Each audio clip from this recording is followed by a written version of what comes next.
some vocabulary that we use in the following slides to explain the filtering algorithm. So usually the global set of activities is denoted by T. So T is all the activities that must be scheduled on my disjunctive resource. It's an omega is a notation that I use to represent a non-empty subset of among the activities T.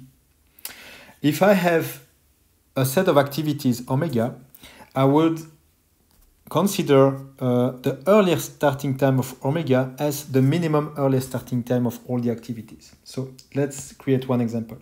Assume that my set omega is composed of two activities. Okay, can execute. So this is activity 1, and maybe this is activity 2. Okay, and so this is my set omega. Okay, I've got two activities, for instance. The earliest starting time in my set here is this. Okay.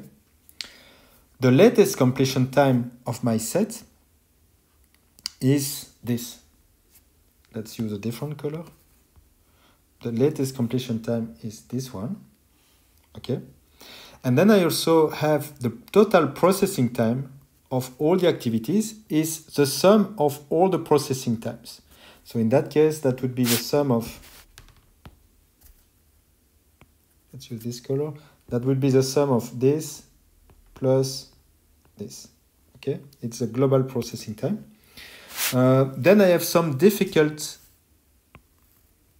values that I can also compute, which are the earliest completion time of all the activities.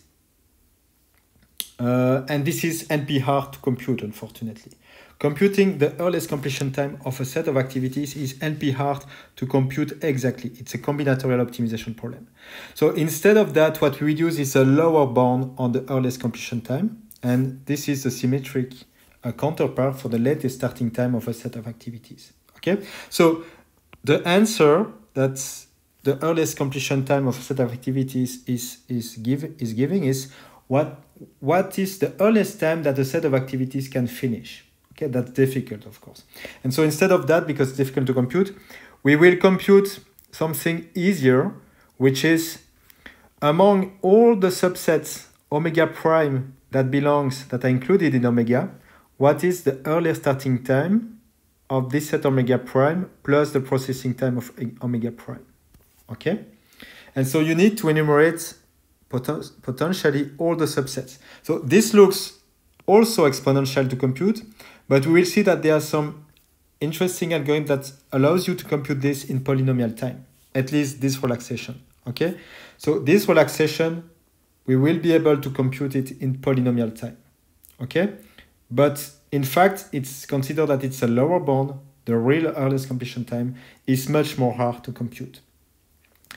And by convention, we will use that the earliest starting time of an empty set is minus infinity, the latest completion time of an empty set is plus infinity, and the processing time of an empty set is 0.